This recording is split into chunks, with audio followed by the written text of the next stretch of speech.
Have you ever been asked to give up something you love more than life itself? What if that request came from God? This is the story of Abraham, a man who faced the ultimate test of faith, a test so extreme has echoed through thousands of years. It's a story of love, obedience, and a sacrifice that would change everything. Imagine Abraham, a man well over 100 years old. For decades, he and his wife, Sarah, had longed for a child. It was their deepest, most fervent prayer, and then, a miracle. God promised them a son, and in their old age, Isaac was born. Isaac wasn't just a son. He was the embodiment of a divine promise, the future of a nation, the joy of their final years. Every laugh, every milestone, every moment with Isaac was a gift from God. Then, one day, the voice of God shattered Abraham's world. "Abraham," God called. And Abraham, ever faithful, replied, "Here I am." What followed was a command so shocking, so incomprehensible, it would have broken a lesser man. "Take your son," God said, "your only son, Isaac, whom you love, and go to the land of Moriah. There, you will offer him as a sacrifice on one of the mountains I will show you." Can you even begin to imagine the silence that followed, the weight of those words? Sacrifice Isaac, the son of the promise. The child he had waited a lifetime for. Every instinct in Abraham's body must have screamed in protest, this couldn't be right. Was this the same loving God who had blessed him so abundantly? His heart must have been a battlefield of confusion, grief, and terror. The Bible doesn't record his arguments, his tears, or his sleepless night. It simply says, early the next morning, Abraham got up. Think about that for a moment. He didn't delay, he didn't argue. He rose with the sun, a man carrying a burden heavier than any mountain. He saddled his donkey, took 2 of his servants, and his son, Isaac. He cut the wood for the offering, the very wood that was meant to consume his beloved child. And then, they set out on a 3-day journey. 3 days, 72 hours. Can you fathom the agony of that journey? Every step was a step closer to an unthinkable act. What did they talk about? Did Abraham look at his son, so full of life and innocence, and feel his resolve crumble?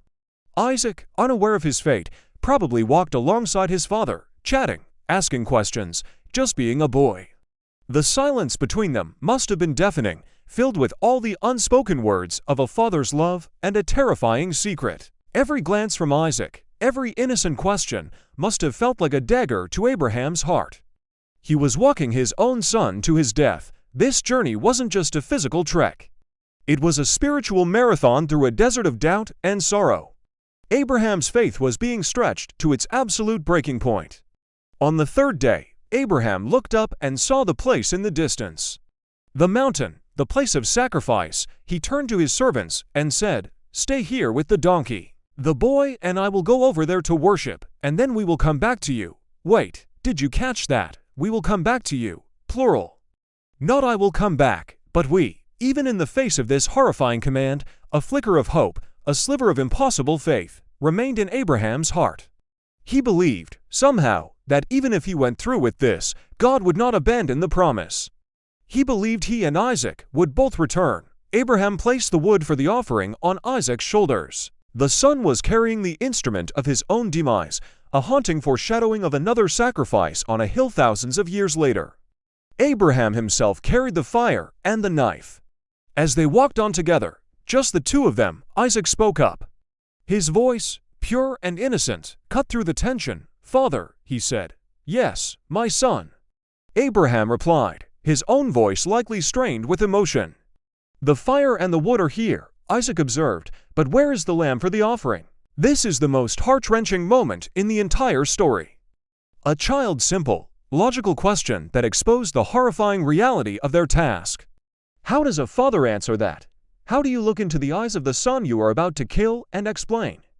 Abraham's response is a masterpiece of faith and pain.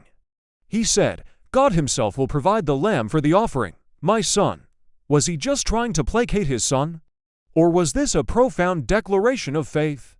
Did he truly believe that God would intervene at the last second? We don't know for sure, but his actions suggest he was prepared to obey, no matter the cost, trusting in a God he couldn't fully understand. They reached the place God had told him about. With heavy hands and a shattered heart, Abraham built an altar. Stone by stone, he constructed the platform for the ultimate sacrifice. Then, he arranged the wood on top of it. The stage was set. There was no more delaying. The next moments are almost too painful to picture. He turned to his son. He had to bind Isaac, his beloved, willing child. Did Isaac struggle? Did he cry out? The Bible is silent on this, leading many to believe that Isaac, seeing the resolve and agony in his father's eyes, submitted. He trusted his father, even as his father was trusting God. Abraham laid his son on the altar, on top of the wood. The boy he had bounced on his knee, the child whose laughter filled his home, was now bound and helpless, awaiting the knife. Abraham reached out his hand. He took the knife. His hand was trembling. His vision was blurred by tears. This was it, the final moment of obedience. The end of his legacy, the death of his heart. He raised the knife to slay his son, and in that split second, between intent and action, when all hope seemed lost, a voice ripped through the heavens. Abraham, Abraham, it was the angel of the Lord. Do not lay a hand on the boy, the angel said. Do not do anything to him. Now I know that you fear God, because you have not withheld from me your son, your only son. Abraham's arm fell to his side. The knife clattered to the ground. Relief, so powerful it must have buckled his knees, washed over him. He looked up, and there, in a thicket, was a ram, caught by its horns, a substitute, a provision. Abraham had said God would provide a lamb, and God had provided a ram. He quickly untied Isaac, holding him in an embrace that must have contained a lifetime of fear, love, and gratitude. Together, they took the ram and sacrificed it instead of his son. Abraham called that place "The Lord Will Provide." This story is not about a cruel God testing his people. It's a profound lesson about the nature of true faith. Faith isn't about understanding everything. It's about trusting God, even when His commands make no sense. It's about being willing to surrender what is most precious to us, believing that His plan is greater than our pain. Abraham's willingness to obey, even in his darkest hour, demonstrated a level of trust that became the bedrock of his legacy.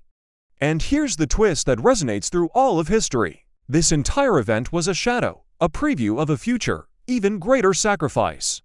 Thousands of years later, on a hill near that very same location, God the Father would make a sacrifice of His own.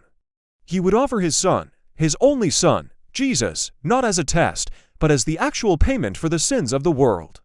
Just as Isaac carried the wood for his own sacrifice, Jesus carried His own cross. But this time, there was no substitute. The Father did not stop the knife. The sacrifice was completed, so that we, like Isaac, could be set free. The story of Abraham and Isaac isn't just an ancient tale. It's a mirror that asks us, what is our Isaac? What have we placed on the altar of our hearts, perhaps even above God? Is it our career, our relationships, our comfort? True faith is the willingness to put God first, trusting that He will provide, and that what He gives back is far greater than anything we could ever surrender. Thank you for watching. If this story touched you, please like, share, and subscribe for more content that explores the depths of faith and history. What did you find most powerful about this story? Let me know in the comments below. See you next time.